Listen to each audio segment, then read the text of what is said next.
bienvenidos a este nuevo episodio donde exploraremos uno de los casos más perturbadores y escalofriantes en la historia del crimen.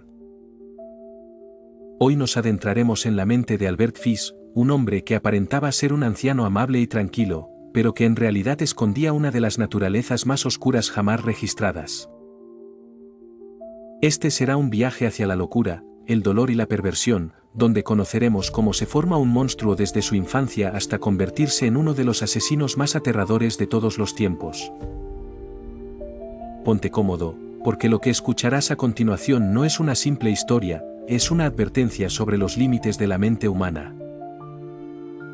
El niño abandonado Albert Fish nació el 19 de mayo de 1870, en Washington, D.C., dentro de una familia marcada por la tragedia. Su padre, un hombre anciano de más de 70 años, falleció cuando Albert tenía apenas 5. Su madre, incapaz de mantenerlo, lo internó en un orfanato donde comenzaría el infierno que moldearía su vida. Allí, los niños eran golpeados y humillados constantemente. Pero mientras la mayoría lloraba y temía las palizas, Fish descubrió algo diferente, comenzó a disfrutar el dolor. Años más tarde confesaría que fue allí donde su mente se quebró por primera vez. El despertar del placer oscuro mientras otros niños temían los castigos, Albert los esperaba. Decía sentir una especie de placer santo cuando las correas le abrían la piel. Los abusos se mezclaron con confusión emocional y religiosa. El dolor se transformó en deseo. Y ese deseo, con el tiempo, se convertiría en una obsesión. En el orfanato, también aprendió a asociar el sufrimiento con amor, algo que marcaría su comportamiento para siempre. Lo que comenzó como trauma infantil, más tarde se transformó en su sello más cruel, disfrutar infligir dolor. La soledad y la oscuridad. Cuando salió del orfanato, Albert era un joven retraído, sin rumbo y completamente desconectado del mundo real. En su adolescencia desarrolló tendencias autodestructivas. Se lastimaba deliberadamente y buscaba formas de sentir dolor. Su madre, que había logrado conseguir trabajo y lo recuperó del orfanato, nunca imaginó que su hijo estaba alimentando pensamientos tan retorcidos. Era un muchacho callado, pero con una imaginación que ya empezaba a tornarse macabra. A medida que crecía, sus pensamientos se volvían cada vez más oscuros. Albert comenzó a interesarse por prácticas extrañas y violentas. Experimentaba con su propio cuerpo, introduciendo objetos bajo su piel y sintiendo placer en el sufrimiento. Su mente, marcada por los traumas, mezclaba religión, castigo y deseo. Más tarde, diría que creía que Dios le hablaba, ordenándole soportar dolor para purificar su alma. Esa idea, aparentemente espiritual, se convertiría en una justificación para los horrores que cometería en el futuro. Los primeros impulsos.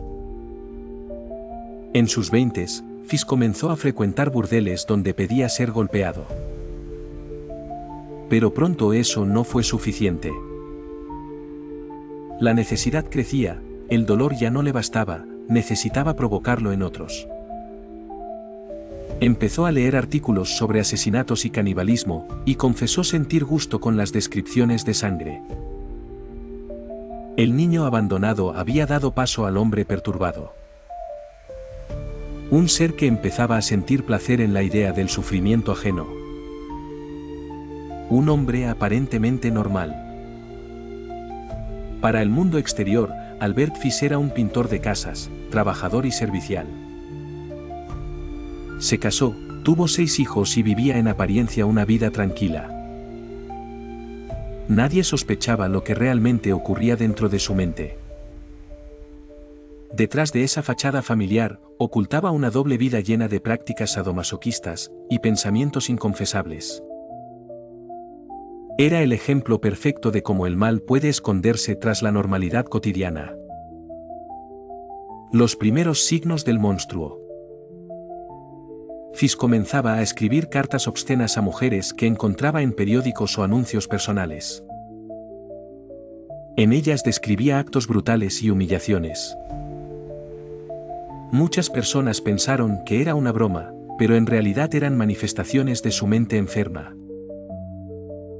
Su obsesión con el dolor ajeno iba en aumento, y pronto, el deseo de verlo no sería suficiente, quería sentirlo, provocarlo, vivirlo.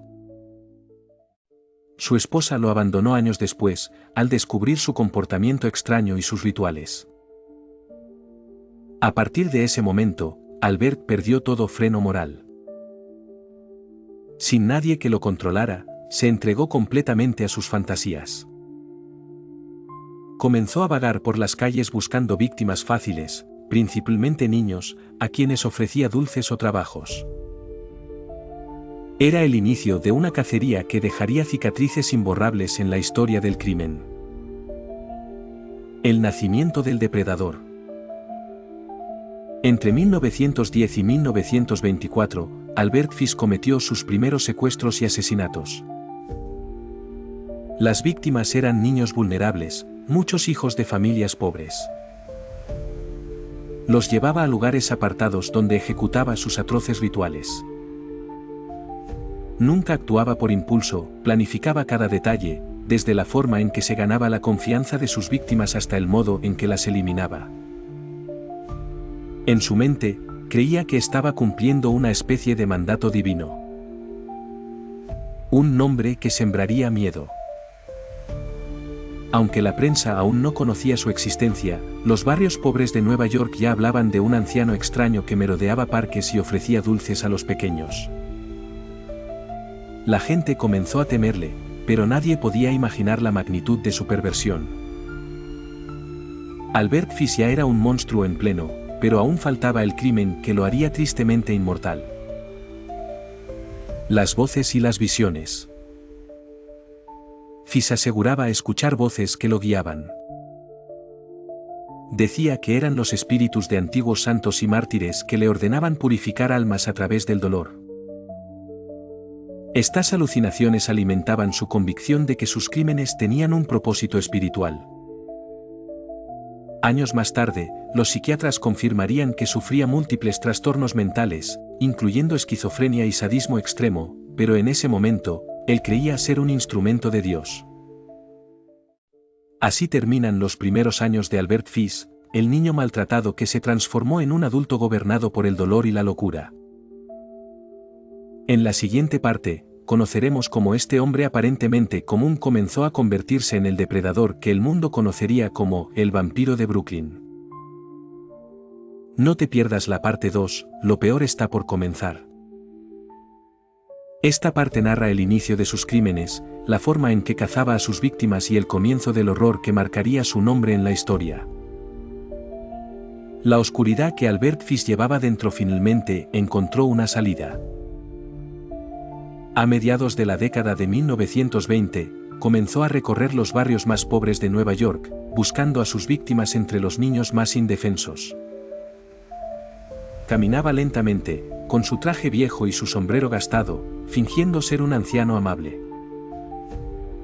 Nadie podía imaginar que aquel hombre, de voz suave y mirada cansada, escondía los pensamientos más atroces. Ofrecía dulces, trabajos falsos y promesas vacías a los pequeños, pero cada palabra suya era una trampa mortal. Su aspecto era su mejor arma. Fish sabía que la gente confiaba en los ancianos, así que utilizaba esa ventaja. En una época sin televisión ni redes sociales, la información corría lenta, y eso le permitía moverse sin ser detectado. Podía visitar distintos vecindarios, acercarse a niños, ganarse su confianza, y desaparecer sin dejar rastro. Algunos testigos recordaban haberlo visto sonreír mientras caminaba con una Biblia en el bolsillo y una pequeña bolsa de herramientas en la mano. En realidad, en esa bolsa escondía cuchillos, pinzas y sogas. Albert Fish no mataba por impulso. Era metódico. Observaba, analizaba y planeaba. A veces pasaba días enteros merodeando un barrio hasta encontrar al niño adecuado. En sus propias palabras, debía ser puro e inocente. Su retorcida mente creía que al consumir la carne de sus víctimas absorbía su pureza, una idea alimentada por delirios religiosos y una profunda degeneración moral. Mientras más avanzada estaba su locura, más convencido estaba de que sus actos eran bendecidos. Una de sus primeras víctimas conocidas fue Francis McDonnell, un niño de solo 9 años que desapareció en Staten Island en 1924. Testigos aseguraron haber visto a un anciano con bigote gris caminando con él hacia un bosque. Días después, el cuerpo del pequeño fue hallado colgado de un árbol, brutalmente torturado.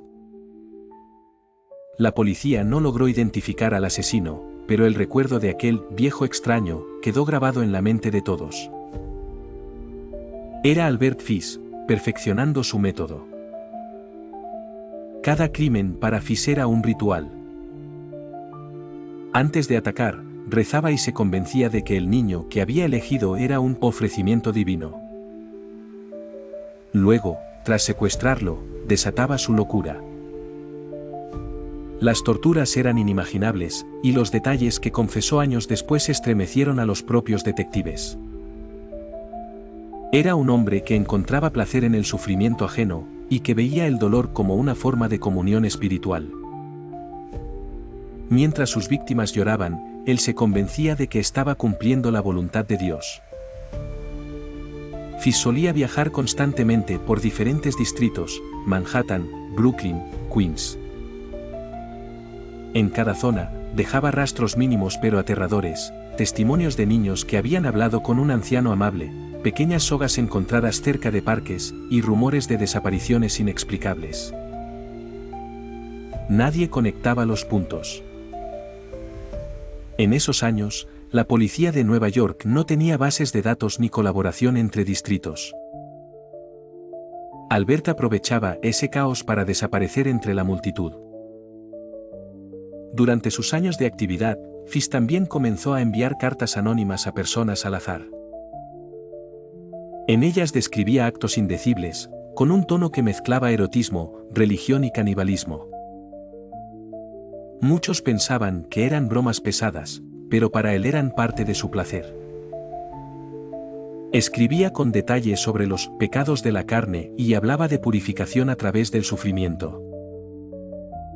Cada carta era una ventana a su mente, la de un hombre que confundía la devoción con el sadismo. Fish desarrolló una estrategia que lo hacía prácticamente invisible. Elegía barrios pobres donde las desapariciones no recibían atención mediática.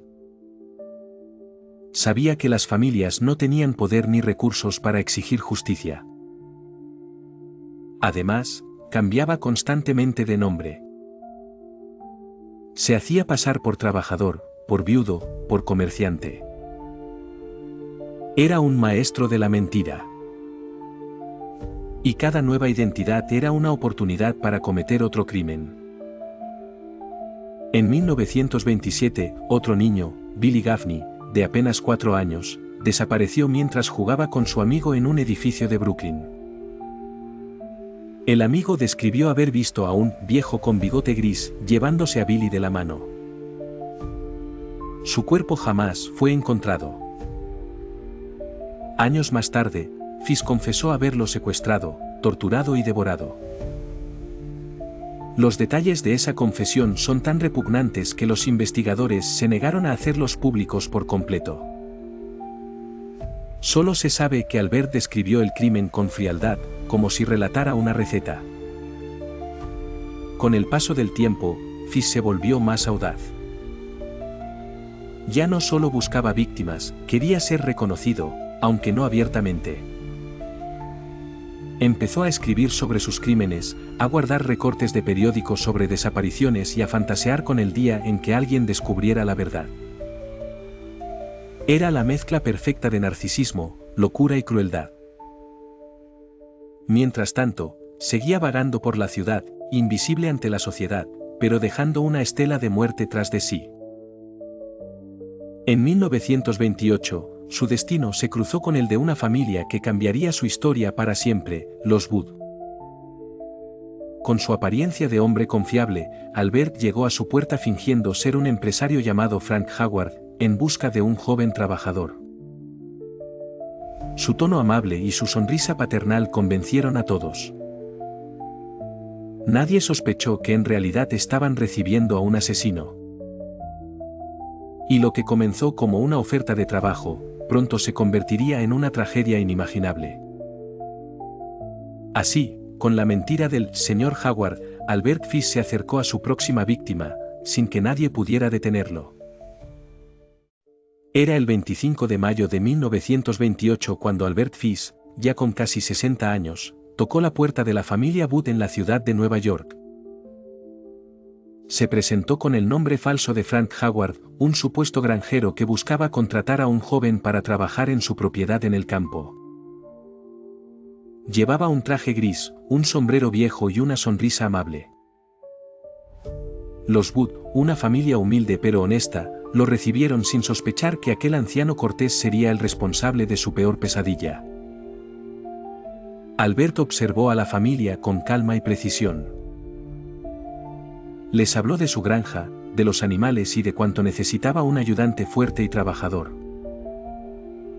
El joven Edward Wood, de 18 años, mostró interés, y su padre acordó que el anciano volvería unos días después para concretar los detalles del trabajo. Fish se despidió con educación, pero su mente ya había elegido un objetivo, y no era Edward. Durante esa visita, sus ojos se habían detenido en la pequeña Grace, una niña de apenas 10 años. En ese instante, su destino quedó sellado. El 3 de junio de 1928, Fish regresó a la casa de los Wood con una nueva historia. Dijo que no podría llevarse a Edward ese día, pero que debía asistir a la fiesta de cumpleaños de una sobrina, y le pidió permiso para que Grace lo acompañara, prometiéndoles devolverla antes de la noche. La madre, confiada por la aparente amabilidad del hombre, aceptó. Grace, emocionada, se vistió con su mejor vestido blanco y salió de la mano del anciano. Nadie en esa casa volvería a verla con vida. Albert Fish llevó a Grace en tren hacia un área rural en el condado de Westchester. Durante el trayecto, la niña habló alegremente, sin imaginar el destino que la esperaba. Testigos recordaron haber visto a un anciano caminando con una niña sonriente que llevaba un lazo azul en el cabello. Era una imagen inocente, pero detrás de esa fachada se escondía el mal absoluto. Fish la llevó a una vieja casa abandonada en las afueras de Wisteria, un lugar que ya había elegido cuidadosamente para su crimen. Lo que ocurrió dentro de aquella casa es algo que ni los más experimentados investigadores pudieron olvidar. Los detalles exactos se conocieron años después, cuando Fish lo confesó por escrito. Allí, el hombre desató su brutalidad sobre la pequeña Grace, en uno de los actos más atroces que registra la historia criminal. No fue un asesinato rápido ni impulsivo, fue metódico, cruel, prolongado. Después, en su delirio, Albert afirmó que había sentido la presencia de Dios mientras lo hacía. Esa noche, los Wood esperaron ansiosos el regreso de su hija. Las horas pasaron, luego los días, y la esperanza comenzó a apagarse. Buscaron por toda la ciudad, alertaron a la policía, distribuyeron fotos y ofrecieron recompensas, pero no hubo rastro alguno de Grace ni del amable señor Howard.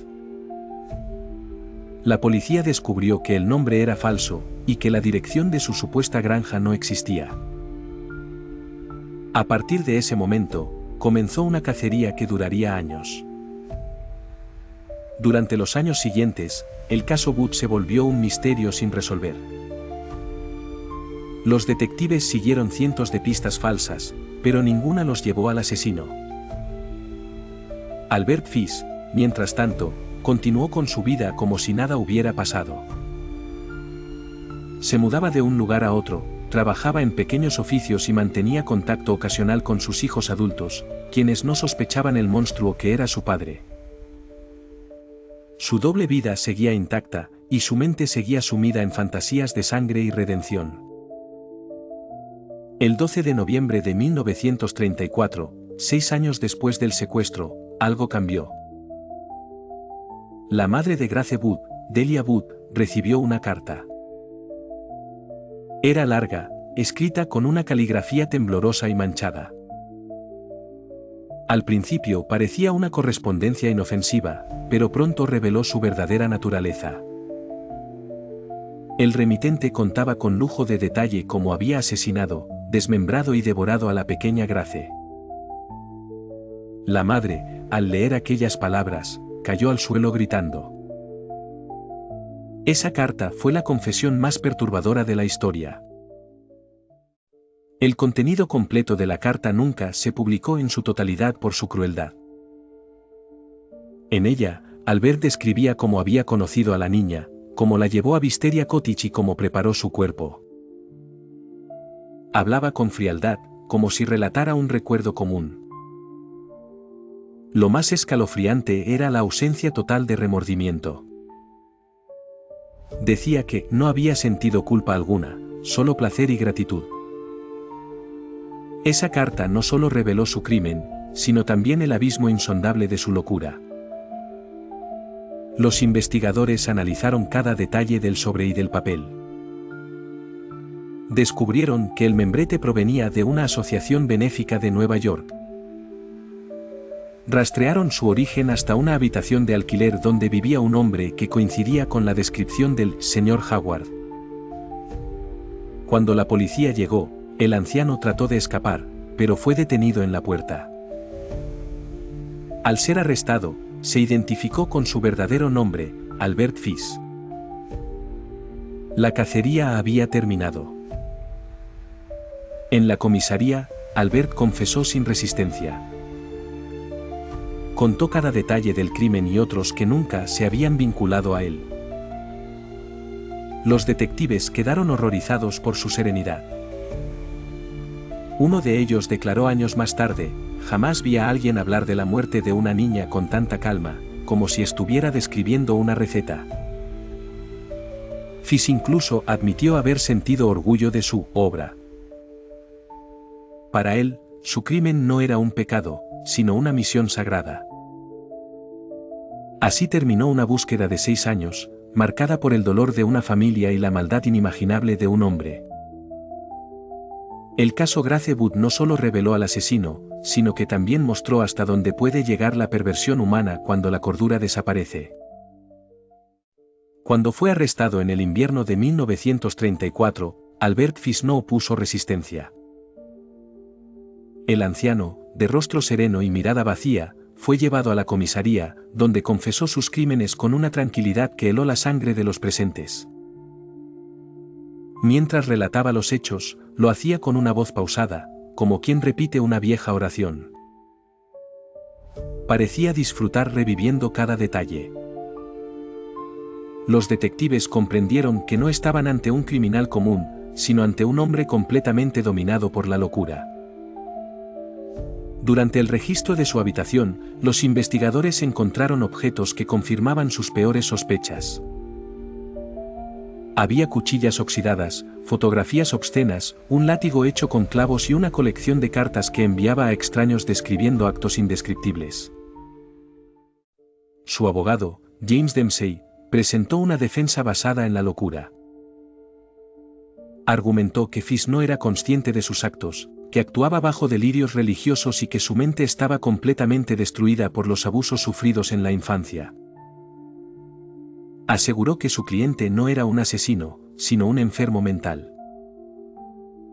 Sin embargo, el fiscal contraatacó diciendo que el acusado había planeado meticulosamente sus crímenes, lo que demostraba plena conciencia de sus acciones. El debate entre locura y maldad llenó los titulares durante semanas. El jurado escuchó fragmentos de la carta enviada a la madre de Grace Wood. Muchos no pudieron contener las lágrimas ni el asco. Algunos reporteros salieron del recinto para vomitar. Era tan gráfica y cruel que el juez ordenó censurar párrafos enteros. Cuando le preguntaron a Fish por qué la había enviado, respondió con calma: quería que supiera la verdad, que su hija murió pura. Esa frase quedó grabada como una de las más frías y perversas pronunciadas en un tribunal. Durante los interrogatorios, Fish confesó haber matado a más niños de los que la policía había podido rastrear. Habló del pequeño Billy Gaffney, desaparecido en el invierno de 1927, y describió el crimen con una frialdad que dejó a todos sin palabras. Los investigadores decidieron no publicar los detalles, pues eran demasiado atroces incluso para los estándares del momento.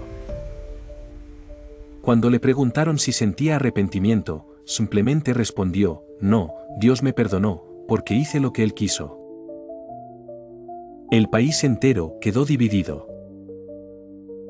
Algunos exigían su ejecución inmediata, otros pedían que fuera recluido de por vida en un hospital psiquiátrico. Los expertos en criminalidad y psicología se enfrentaron públicamente. ¿Era Fish un producto del mal o un enfermo irreparable? Para muchos, su serenidad, su inteligencia y su capacidad para mentir demostraban que sabía exactamente lo que hacía. Para otros, su delirio religioso era tan profundo que no distinguía el bien del mal. Nunca antes un caso había generado tanta controversia moral. Tras semanas de testimonios, análisis médicos y declaraciones perturbadoras, el jurado deliberó durante poco más de una hora. Finalmente, declararon a Albert Fish culpable de asesinato en primer grado. Sin embargo, añadieron una nota: aunque lo consideraban mentalmente enfermo, creían que entendía perfectamente el significado de sus actos. El juez lo sentenció a morir en la silla eléctrica, la misma condena que él mismo había dicho desear para sentir el placer supremo del dolor final. Durante los meses previos a su ejecución, Fish permaneció en la prisión de Sing Sing, en el estado de Nueva York. Recibió visitas de psiquiatras, periodistas y religiosos, pero nunca mostró culpa. A menudo sonreía y hablaba de su muerte como si fuera un acto divino. En una de sus últimas entrevistas, dijo: no temo morir. Será una experiencia deliciosa sentir la electricidad correr por mi cuerpo. Incluso en su última noche, pidió que su Biblia permaneciera abierta sobre su regazo. La madrugada del 16 de enero de 1936, Albert Fish fue llevado a la cámara de ejecución. Caminó con calma, sin mirar a nadie. Cuando le preguntaron si quería decir algo, respondió en voz baja: no tengo nada que decir. Los testigos afirmaron que la descarga eléctrica tardó más de lo normal, posiblemente debido a los objetos metálicos que tenía incrustados en su cuerpo. Su rostro permaneció tranquilo hasta el final. Así murió el hombre que el mundo recordaría como uno de los asesinos más perversos del siglo. Con su muerte terminó un capítulo aterrador de la historia criminal. Pero las preguntas siguieron vivas: ¿era Albert Fish un loco o el reflejo más puro del mal? Sus crímenes marcaron un antes y un después en la psicología forense y en la forma en que la justicia entendía la locura criminal. En la parte 5, exploraremos su legado oscuro, las reacciones posteriores a su ejecución y los testimonios de quienes lo conocieron. Porque incluso después de muerto, Albert Fish siguió provocando miedo. Tras la ejecución de Albert Fish en el 16 de enero de 1936, la noticia recorrió los periódicos de todo el país. Algunos lo llamaban el demonio humano, otros el anciano del infierno. Su muerte no trajo alivio a las familias de las víctimas, más bien dejó una sensación de vacío, como si la maldad hubiera dejado una cicatriz imposible de borrar. La prensa siguió publicando durante semanas los detalles del caso, y los lectores devoraban cada línea con una mezcla de miedo y fascinación. El expediente de Albert Fish se convirtió en un punto de estudio obligatorio para los criminólogos del siglo XX. Por primera vez, se documentaba con tanto detalle la convergencia de sadismo extremo, delirios religiosos y canibalismo ritual. Los psiquiatras lo usaron como ejemplo de cómo la represión, el abuso infantil y las ideas religiosas distorsionadas podían moldear una mente monstruosa. Muchos lo consideraron el caso más completo para entender el mal patológico. Fish no solo cometió asesinatos, sino que los transformó en rituales de purificación.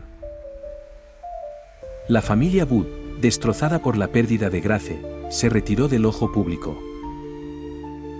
La madre jamás volvió a hablar con periodistas.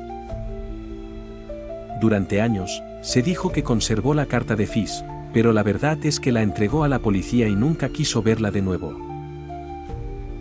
Vivió el resto de su vida en silencio, atormentada por los recuerdos. Los vecinos afirmaban que cada 16 de junio, fecha en la que Grace desapareció, la mujer colocaba flores blancas en su ventana y pasaba el día rezando. Décadas después, el caso de Fish siguió generando debates entre expertos. ¿Era un psicópata consciente o un esquizofrénico sin control de sí mismo? Algunos psiquiatras modernos lo definieron como un caso mixto, donde la maldad y la enfermedad coexistían. Su placer provenía tanto del sufrimiento ajeno como del suyo propio.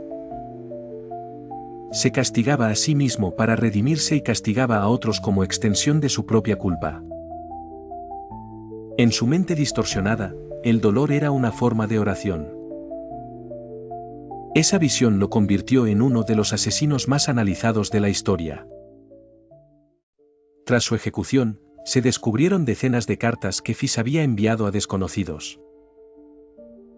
En ellas describía fantasías macabras, rituales y peticiones de castigo. Algunas estaban dirigidas a familias enteras, con invitaciones falsas de trabajo, igual que con los Wood. Los investigadores concluyeron que, si no hubiera sido atrapado, habría seguido matando indefinidamente. Su necesidad de infligir dolor no tenía límites. Las cartas se guardaron bajo llave y, durante años, se prohibió su publicación por considerarlas demasiado perturbadoras. Testimonio 1. El detective Hamilton. Nunca olvidaré su mirada. No era la de un loco, era la de alguien que disfrutaba recordando lo que había hecho. Cuando le pregunté si se arrepentía, me dijo, ¿arrepentirme? No, detective. Solo lamento no haber sido más cuidadoso. En ese momento supe que no estábamos frente a un hombre, sino frente a una oscuridad que caminaba entre nosotros. Detective William Hamilton, Departamento de Policía de Nueva York, 1935. Testimonio 2. Psiquiatra Dr. Bertan. Albert Fish representa una combinación única de enfermedad mental y perversión moral. No era solo un enfermo, era un creyente fanático de su propio sufrimiento. Veía la tortura como redención. Su caso nos obliga a mirar más allá de la locura y aceptar que algunos hombres cruzan una línea que ni la ciencia puede explicar. Dr. Frederick Bertan, psiquiatra forense, testigo en el juicio de 1935. El caso inspiró libros, documentales y estudios psiquiátricos. Incluso décadas después, el nombre de Albert Fish continuaba apareciendo en listas de los criminales más crueles de todos los tiempos. Las películas y series que se basaron en su historia jamás lograron captar por completo el horror que se escondía tras su aspecto de anciano frágil. Era la paradoja perfecta, la apariencia de un abuelo cariñoso con el alma de un depredador. Más allá de los detalles morbosos, la historia de Fish dejó una enseñanza amarga: el mal puede esconderse en los lugares más cotidianos. No siempre tiene rostro de monstruo, a veces, sonríe con amabilidad y ofrece ayuda. El caso recordó a la sociedad la importancia de la vigilancia, la empatía y la protección de los más vulnerables. Porque detrás de cada crimen atroz, hay señales que muchas veces preferimos ignorar.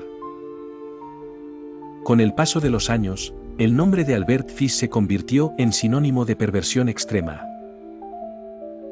Artistas, escritores y cineastas lo usaron como referencia para personajes ficticios y villanos de terror. Sin embargo, su legado no pertenece al entretenimiento, sino al estudio profundo del alma humana. Comprenderlo no es justificarlo, sino reconocer hasta dónde puede llegar la mente cuando pierde toda compasión. Albert Fish fue más que un asesino, fue un símbolo del límite entre la locura y la maldad.